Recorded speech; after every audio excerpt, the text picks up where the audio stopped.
Hello everyone, welcome to Rubisco medical library. और आज के लेक्चर में हम 3 टॉपिक्स कवर करेंगे, that is plasma protein binding, prodrug का थोड़ा सा कॉन्सेप्ट समझेंगे क्योंकि ये आगे काफ़ी आपको हेल्प करेगा, एंड एंजाइम इंडक्शन को कवर करेंगे। तो चलिए लेक्चर को शुरू करते हैं। और साथ ही एक चीज़ मैं आपको क्लियर कर दूं कि अभी तक हमने जितना भी पढ़ा है, बायो अवेलेबिलिटी पढ़ी है, फर्स्ट पास मेटाबॉलिज्म पढ़ा है, इवन आज भी प्लाज्मा प्रोटीन बाइंडिंग और एंजाइम इंडक्शन वगैरह हम जैसे पढ़ेंगे, तो ये सब चीज़ें अभी हम किसके अंडर पढ़ रहे हैं? फार्मेको काइनेटिक्स के अंदर पढ़ रहे हैं। यानी बॉडी के क्या मैकेनिज्म्स हैं ड्रग को लेकर, यानी वो एब्जॉर्ब कैसे हो रही है, मेटाबोलाइज कैसे हो रही है, वो सब चीज़ें हम स्टडी कर रहे हैं। तो इस चीज़ को लेके आप एकदम क्लियर रहें अपने दिमाग में, ठीक है। तो आज का लेक्चर शुरू करते हैं प्लाज्मा प्रोटीन बाइंडिंग के साथ। देखिए, अभी तक हमने क्या बात की थी कि ड्रग जो है वो हमने लिविंग सिस्टम में एडमिनिस्टर करी। लिविंग सिस्टम में एडमिनिस्टर करने के बाद वो एब्जॉर्ब हो गई, और एब्जॉर्ब होकर वो कहाँ चली गई? ब्लड में चली गई। अब देखो, सबको पता है कि ब्लड में क्या होता है, कुछ प्लाज्मा प्रोटीन्स प्रेजेंट होते हैं, कुछ प्लाज्मा प्रोटीन्स प्रेजेंट होते हैं। और ये जो ड्रग हमने दी थी, ये ड्रग कभी कभी रिवर्सिबली प्लाज्मा प्रोटीन्स के साथ जाके क्या कर जाती है? बाइंड कर जाती है, ठीक है। ये चीज़ ध्यान रखने वाली है। अब प्लाज्मा प्रोटीन्स जो मैं बोल रही हूँ, वो बेसिकली कौन से प्लाज्मा प्रोटीन्स हैं जिनसे वो बाइंड करेगी? दो तरह के आते हैं, that is albumin and alpha 1 acid glycoprotein. दो प्लाज्मा प्रोटीन्स हैं जिनसे ड्रग जाकर बाइंड करती है, ठीक है। अब एल्ब्यूमिन कैसा होता है? हमको याद होगा कि एल्ब्यूमिन थोड़ा सा बेसिक होता है इन नेचर। तो इससे कौन सी ड्रग बाइंड करेगी? इससे एसिडिक ड्रग्स जाके बाइंड करेंगी। और अल्फा 1 एसिड ग्लाइकोप्रोटीन, नाम में ही पता चल रहा है ये कैसा है? एसिडिक है। तो इनसे कैसी ड्रग्स जाके बाइंड करेंगी? बेसिक ड्रग्स जाके बाइंड करेंगी। तो अब ये चीज़ कि हम क्यों स्टडी कर रहे हैं भाई? कोई भी चीज़ स्टडी करने का कुछ ना कुछ सिग्निफिकेंस होता है, तो इसकी भी कोई ना कोई क्लिनिकल इंपॉर्टेंस है। चलिए अब वो देख लेते हैं। सबसे पहले हमने कहा, जैसे मैंने बताया कि ड्रग जो थी वो एब्जॉर्ब हुई, एब्जॉर्ब होके वो चली गई सर्कुलेशन में, सर्कुलेशन में जाके वो किससे बाइंड हो गई? प्लाज्मा प्रोटीन से जाके बाइंड हो गई, ठीक है। अब ये ड्रग तो बाइंड हो गई, तो जो पार्ट ऑफ द ड्रग जाके बाइंड हुआ है उसको हम क्या बोल रहे हैं? ड्रग का बाउंड फॉर्म बोल रहे हैं। अब खुद सोचो कि ये बाउंड फॉर्म क्या अपना फार्माकोलॉजिकल एक्शन प्रोड्यूस करने के लिए बॉडी में अवेलेबल है? नहीं है। तो ये जो बाउंड फॉर्म है, ये किसकी तरह काम करता है? ये एक टेम्पररी स्टोर की तरह काम करता है। ड्रग का क्या है? ये स्टोर है, क्योंकि ये अपना एक्शन प्रोड्यूस नहीं कर पा रहा है। साथ ही अगर बाउंड फॉर्म है तो इक्विलिब्रियम में ही कुछ amount of drug free form में एग्जिस्ट करेगी। कौन से फॉर्म में एग्जिस्ट करेगी? फ्री फॉर्म में एग्जिस्ट करेगी। और ये जो फ्री फॉर्म है, ये फार्माकोलॉजिकली एक्टिव होता है, यानी ये जो है अपना इफेक्ट प्रोड्यूस कर सकता है। याद रखना कि ये दोनों आपस में इक्विलिब्रियम में है। ये तो पहला क्लिनिकल इंपॉर्टेंस हो गया इसका। अब अगर दूसरी चीज़ की बात करें, तो मान लो ये ड्रग थी, ड्रग गई प्लाज्मा प्रोटीन के साथ जाके अच्छे से बाइंड हो गई, ठीक है। अच्छे से बाइंड हो गई या हाईली बाइंड हो गई।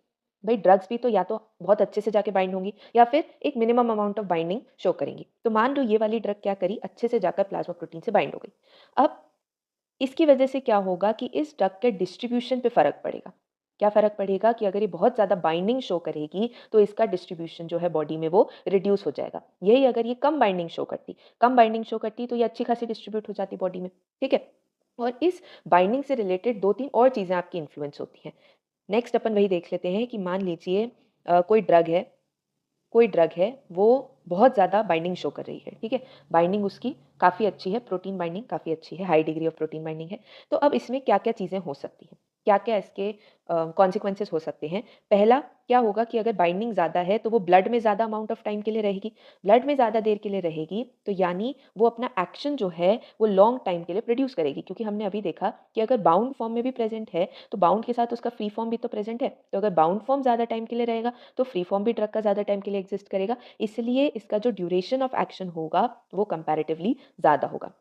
पहली तो ये चीज़ हो गई। दूसरा, अगर कोई ड्रग बाउंड है किसी प्लाज्मा प्रोटीन से, तो क्या वो मेटाबोलाइज़ हो पाएगी? मेटाबोलाइज़ होने के लिए उसको फ्री फॉर्म में प्रेज़ेंट होना ज़रूरी होगा। यानी वो ड्रग मेटाबोलाइज़ नहीं हो पाएगी, और उसका मेटाबॉलिज़्म कैसा हो जाएगा? डिले हो जाएगा, ठीक है। तीसरी चीज़ क्या बोल रहे हैं कि ड्रग जो है अब मेटाबॉलिज़्म के लिए अवेलेबल नहीं है, तो क्या उसका फ़िल्ट्रेशन हो पाएगा? फ़िल्ट्रेशन हो पाएगा क्या? अगर वो एल्ब्यूमिन के साथ मान लो बाइंड है, तो एल्ब्यूमिन तो फ़िल्टर हो ही नहीं पाता है। यानी अगर बाउंड है ड्रग, तो उसका फ़िल्ट्रेशन नहीं हो पाएगा, यानी एक्सक्रीशन भी उसका कैसा हो जाएगा? डिले हो जाएगा। अगर उसका एक्सक्रीशन फ़िल्ट्रेशन की वजह से हो रहा है, तो वो कैसा हो जाएगा? डिले हो जाएगा, ठीक है। अब मान लो कि एक कोई ड्रग थी, जो जाके प्लाज़्मा प्रोटीन से बाइंड हो रखी है, ये जैसे हम अभी बात कर रहे हैं कि हाई बाइंडिंग शो कर रही है, और मान लो इसकी क्या हो गई, पॉइज़निंग हो गई। अब पॉइज़निंग हो गई तो मुझे उसको रिमूव करना पड़ेगा। बट क्योंकि वो इतनी ज़्यादा टाइटली बाउंड है प्लाज़्मा प्रोटीन से, तो मेरे को उसको रिमूव करने में भी डिफ़िकल्टी होगी। ये चीज़ भी आपको ध्यान रखनी है कि अगर कोई ड्रग बहुत ज़्यादा बाउंड है प्लाज़्मा प्रोटीन से और उसकी पॉइज़निंग हो जाए, तो उसको रिमूव करने में हमको क्या रहती है, डिफ़िकल्टी रहती है। अब मान लो कोई पेशेंट आया आपके पास, कोई केस आया आपके पास, जिसमें क्या है, हाइपोएल्ब्यूमिनीमिया, यानी जो एल्ब्यूमिन है वो बॉडी में कम है, ठीक है? एल्ब्यूमिन है, कम है। अभी मैंने बोला कि ड्रग्स किससे जाके बाइंड हो रही थी? एल्ब्यूमिन से जाके बाइंड हो रही थी, है ना? अब अगर एल्ब्यूमिन ही कम है तो ड्रग की बाइंडिंग भी कम हो जाएगी, बाइंडिंग कम हो जाएगी तो उसका बाउंड फॉर्म जो है वो रिड्यूस हो जाएगा। अगर बाउंड फॉर्म रिड्यूस हो गया तो जो बची-कुची ड्रग है वो किस फॉर्म में कन्वर्ट हो जाएगी? फ्री फॉर्म में कन्वर्ट हो जाएगी। फ्री फॉर्म उसका इंक्रीज़ हो जाएगा। तो अगर फ्री फॉर्म इंक्रीज़ हो गया तो क्या हो सकता है? उस ड्रग की टॉक्सिसिटी हो सकती है बॉडी में। ठीक है? फिर इसके बाद अगर नेक्स्ट इम्पोर्टेंस की हम बात करें कि क्लिनिकल रेलेवेंस क्या है इस चीज़ की, तो क्या होता है, अगर मान लो ये एल्ब्यूमिन है, ये एल्ब्यूमिन है, इसके यहाँ पर आकर कोई ड्रग बाइंड हो रही है, ठीक है? यहाँ पर आकर कोई ड्रग बाइंड हो रही है, ए ड्रग है वो, ठीक है? बट मैंने ए के साथ में एक बी ड्रग एडमिनिस्टर करी, जो भी बी ड्रग भी यहीं आकर बाउंड होनी है, यानी ये दोनों आपस में क्या करेंगी, कम्पीट कर जाएँगी। एक ही बाइंडिंग साइट के लिए दोनों कम्पीट कर जाएँगी। तो इन दोनों में से जीतेगा कौन? जिसकी एफिनिटी ज़्यादा होगी। मान लो अपन इसमें मान लेते हैं कि बी वाली जो ड्रग है उसकी एफिनिटी ज़्यादा है, तो वो क्या करेगी? ए को डिस्प्लेस कर देगी। अब अगर ए एल्ब्यूमिन से डिस्प्लेस हो गई, यानी हुआ क्या, उसका जो बाउंड फॉर्म था वो कम हो गया। डिस्प्लेस हो गई मतलब क्या हुआ, बाउंड फॉर्म रिड्यूस हो गया। अगेन ये ड्रग किसमें कन्वर्ट हो जाएगी, इसके फ्री फॉर्म में कन्वर्ट हो जाएगी, और इसका फ्री फॉर्म की जो कॉन्सेंट्रेशन है, इसकी फ्री फॉर्म की जो कॉन्सेंट्रेशन है वो इंक्रीज हो जाएगी। ठीक है? तो ये अभी तक हमने क्या पढ़ा, प्लाज्मा प्रोटीन बाइंडिंग के बारे में और किस तरह वो डिफरेंट सिचुएशंस में डिफरेंट इफेक्ट्स प्रोड्यूस कर रही है। ठीक है? इसके बाद हम नेक्स्ट टॉपिक पे आ जाते हैं, दैट इज प्रो ड्रग।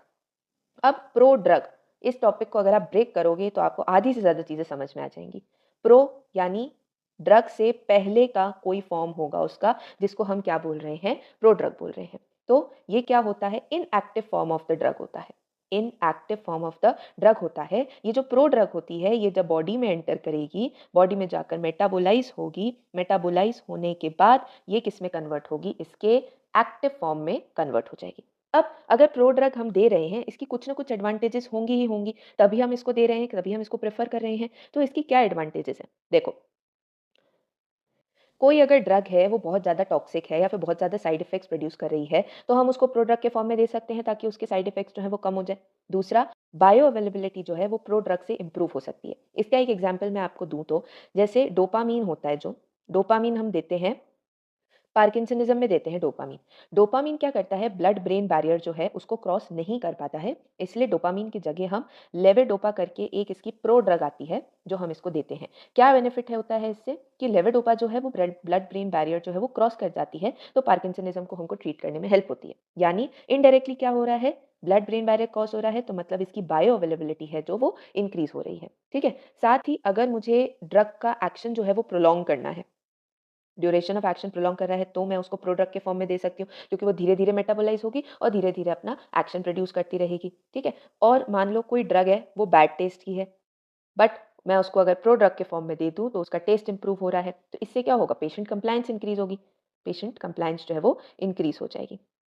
इसके अलावा क्या हो सकता है कि कोई स्पेसिफिक साइट पे जाके अगर मुझे एक्शन प्रोड्यूस करना है, तो मैं ड्रग को प्रोडक्ट के फॉर्म में दे सकती हूँ, ताकि वो उसी जगह जाके मेटाबोलाइज़ हो और अपना एक्शन प्रोड्यूस कर दे। ठीक है? तो ये कुछ एडवांटेजेस हो गई प्रोडक्ट देने की। अब हम नेक्स्ट टॉपिक पे आ जाते हैं, that is microsomal enzymes and enzyme induction. तो देखिए, माइक्रोसोमल एंजाइम्स जो टॉपिक है उसमें आपको कुछ चीज़ें बस ध्यान रखनी है कि ये होते क्या हैं, इनके कुछ एग्जांपल्स और इनकी थोड़ी सी इंपॉर्टेंस। देखिए, माइक्रोसोमल एंजाइम्स जो होते हैं वो स्मूथ एंडोप्लाज्मिक रेटिकुलम पे प्रेजेंट होते हैं। प्राइमरीली आपको कहाँ पर देखने को मिलेंगे, लिवर में देखने को मिलेंगे, साथ ही किडनी, इंटेस्टाइनल म्यूकोजा, लंग्स में भी आपको ये देखने को मिल सकते हैं। अब इनके एग्जाम्पल्स की बात कर लें तो साइटोक्रोम P450 का नाम आपने सुना होगा, वो एक माइक्रोसोमल एंजाइम है। साथ ही कुछ मोनो ऑक्सीजनेजेस जो हैं वो भी माइक्रोसोमल एंजाइम्स होते हैं। साथ ही कुछ और एग्जाम्पल्स इनके आप देख सकेंगे।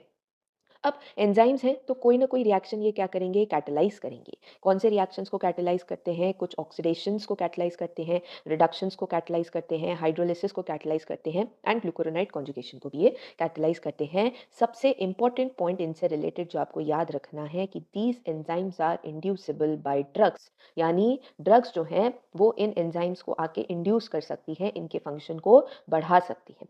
तो चलिए अब अपन आ जाते हैं एंजाइम इंडक्शन पर। एंजाइम इंडक्शन क्या होता है? एंजाइम इंडक्शन, देखो अभी हमने कहा कि कुछ ड्रग्स हो सकती हैं, कुछ इंसेक्टिसाइड्स या कार्सिनोजेंस भी हो सकते हैं, जो क्या करते हैं, डीएनए के साथ इंटरैक्ट करते हैं बॉडी के, और ये जो माइक्रोसोमल एंजाइम्स होते हैं ना, इनके प्रोटीन्स की सिंथेसिस को इंक्रीज कर देते हैं, जिसकी वजह से क्या होगा कि ये जो माइक्रोसोमल एंजाइम्स हैं ये इंक्रीज हो जाएंगे। ये माइक्रोसोमल एंजाइम्स इंक्रीज होने को ही अपन क्या कहते हैं? एंजाइम इंडक्शन कहते हैं। एंजाइम इंडक्शन कहते हैं। तो जो ड्रग्स इस एंजाइम इंडक्शन को प्रोड्यूस करेंगी उन्हें हम क्या कह देंगे? एंजाइम इंड्यूसर्स कह देंगे। जो ड्रग्स ये इफेक्ट प्रोड्यूस करेंगी उन्हें हम क्या कह देंगे? एंजाइम इंड्यूसर्स कह देंगे। ठीक है। अब इनके कुछ एग्जाम्पल्स आपको याद रखने की ज़रूरत है जो एंजाइम इंड्यूसर्स की तरह काम करती हैं और बहुत कॉमनली आपको देखने को मिल जाएंगी। ठीक है। एग्जाम्पल्स क्या हो जाएंगे? उसका एक न्यूमोनिक है छोटा सा जो आप याद रख सकते हैं, दैट इज PCRGB। ठीक है, PCRGB। पी से कौन सी ड्रग हो जाएगी? फेनिटोइन। सी से आ जाती है कार्बामाजिपिन। आर से आ जाता है रिफैम्पिन या रिफैम्पिसिन। जी से आ जाती है ग्रीसियोफल्विन, ग्रीसियोफल्विन। एंड बी से आ जाते हैं हमारे पास बार्बिचरेट्स। ये क्या है? मेन जो है एंजाइम इंड्यूसर्स हैं। अब सबके बारे में हम एक कुछ कुछ पॉइंट्स देख लेते हैं। सबसे पहले हमने क्या कहा? PCRGB, यानी पी से फेनिटोइन। अब देखो, फेनिटोइन थेरेपी पे जब हम किसी को रखते हैं तो फेनिटोइन थेरेपी की वजह से ये क्या करती है, विटामिन D3 का मेटाबॉलिज्म जो है वो इंड्यूस कर देती है, जिसकी वजह से इसकी डेफिशिएंसी हो जाती है। एंड इसकी डेफिशिएंसी होने की वजह से क्या होने के चांसेस बढ़ जाते हैं? ऑस्टियो मलेशिया होने के चांसेस हमारी बॉडी में बढ़ जाते हैं। ये तो फेनिटोइन की बात हो गई। नेक्स्ट हमारे पास क्या थी? सी से आती है कार्बामाजिपिन। अब देखो, कार्बामाजिपिन की क्या खासियत है कि ये ड्रग जो है ये जाती है बॉडी में, माइक्रोसोमल एंजाइम्स को इंड्यूस करेगी, जिससे क्या होगा, इसी ड्रग का जो मेटाबॉलिज्म है वो इंक्रीज हो जाता है।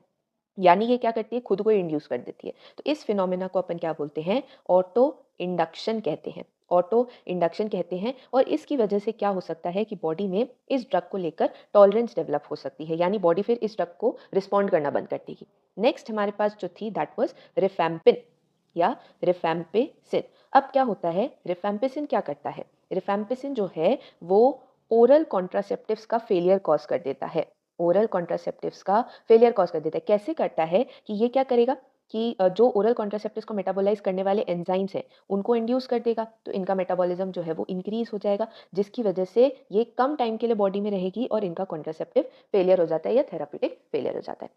एक और एग्जाम्पल अपन देख लेते हैं बार्बिचुरेट्स का। अब बार्बिचुरेट्स क्या करते हैं? जो हमारी बॉडी में पोर्फोबिलिनोजन होता है, ये आपने बायोकेमिस्ट्री में पढ़ा होगा, पोर्फोबिलिनोजन को इंक्रीज कर देते हैं, उसके प्रोडक्शन को बढ़ा देते हैं, जिसकी वजह से क्या हो जाता है? पोर्फायरिया जो जो कंडीशन है, जो एक्यूट इंटरमिटेंट पोर्फायरिया होता है, वो प्रेसिपिटेट हो जाता है बॉडी में। एक और एग्जाम्पल है जो आप नोटिस कर सकते हैं, दैट इज पैरासिटामोल का एग्जाम्पल। क्या होता है? पैरासिटामोल जो है वो जब मेटाबोलाइज होती है बॉडी में तो वो एक टॉक्सिक मेटाबोलाइट में कन्वर्ट हो जाती है। अब वैसे तो ये टॉक्सिक मेटाबोलाइट जो है वो एक्सक्रीट होता रहता है, बट अगर पैरासिटामोल इंड्यूस हो रखी है, बहुत ज़्यादा अमाउंट में इसका मेटाबॉलिज्म हो रहा है, तो ये टॉक्सिक मेटाबोलाइट बहुत ज़्यादा एक्यूमुलेट हो जाता है, जिसकी वजह से क्या हो जाती है? हिपैटोटॉक्सिसिटी हो जाती है।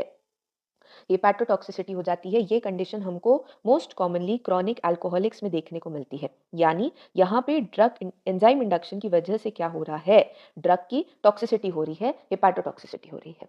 अब अगर इसके इतने सारे डिसएडवांटेजेस हैं तो कुछ इसके यूजेस या फिर एडवांटेजेस भी होंगे। किसके? एंजाइम इंडक्शन के कुछ यूजेस या एडवांटेजेस भी हैं। जैसे एग्जांपल ले लेते हैं कि जो नियोनेटल जॉन्डिस होता है, नियोनेटल जॉन्डिस को ट्रीट करने के लिए फिनोबार्बिटोन का यूज करते हैं। नियोनेटल जॉन्डिस को ट्रीट करने के लिए हम फिनोबार्बिटोन का यूज़ करते हैं, क्योंकि फिनोबार्बिटोन क्या करती है? जो अनकॉन्जुगेटेड बिलीरुबिन प्रेजेंट होता है बॉडी में उसको ये क्या करती है, कॉन्जुगेट कर देती है और बॉडी से रिमूव कर देती है, जिसकी वजह से जो जॉन्डिस हो रखा होता है वो रिमूव हो जाता है या ट्रीट हो जाता है, ठीक है। उसके अलावा दूसरी बात करें तो फेनिटोइन जो थी, अब फेनिटोइन का ऊपर हमने एक वो देखा था, डिसएडवांटेज देखा था कि वो विटामिन डी3 को कम कर रही थी, जिसकी वजह से ऑस्टियोमलेशिया हो रहा था। बट फेनिटोइन को हम कुशिंग सिंड्रोम को ट्रीट करने के लिए यूज कर सकते हैं, क्योंकि ये क्या करती है, एड्रिनल स्टेरॉइड्स को डिग्रेड कर देती है।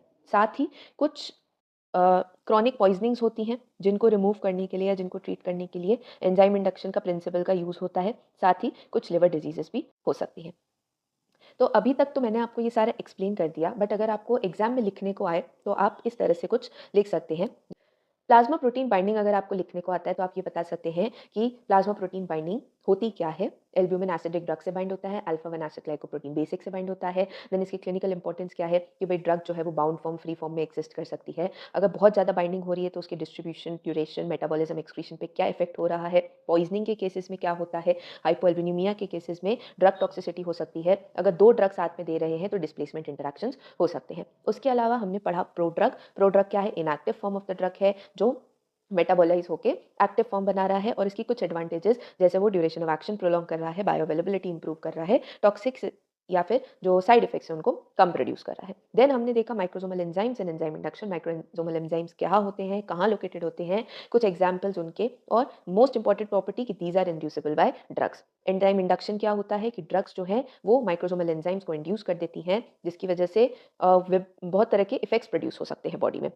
मोस्ट कॉमन एग्जाम्पल्स देखे हमने, जिसका मैंने आपको एक न्यूमोनिक बताया, पीसीआरजीपी, इससे आप इसे याद रख सकते हैं। फिर इसकी क्लिनिकल इंपॉर्टेंस में हमने देखा कि थेराप्यूटिक फेलियर हो सकता है, जैसे रिफैम्पिन के केस में हो रहा था। देन ड्रग टॉक्सिसिटी हो सकती है, जैसे पैरासिटामोल के केस में हो रही थी। कार्बामाजेपिन ऑटो इंडक्शन शो करती है। देन फेनिटोइन थेरेपी की वजह से ऑस्टियोमलेशिया हो सकता है। बार्बिचुरेट्स जो है वो पोरफायरिया को प्रोड्यूस कर सकते हैं, प्रेसिपिटेट कर सकते हैं। कुछ यूजेस हमने देखे, फिनोबार्बिटोन का यूज देखा, फेनिटोइन का यूज देखा, और एंजाइम इंडक्शन का क्रॉनिक पॉइजन और लिवर डिजीज में भी यूज किया जा सकता है। तो आज का लेक्चर इतना ही था।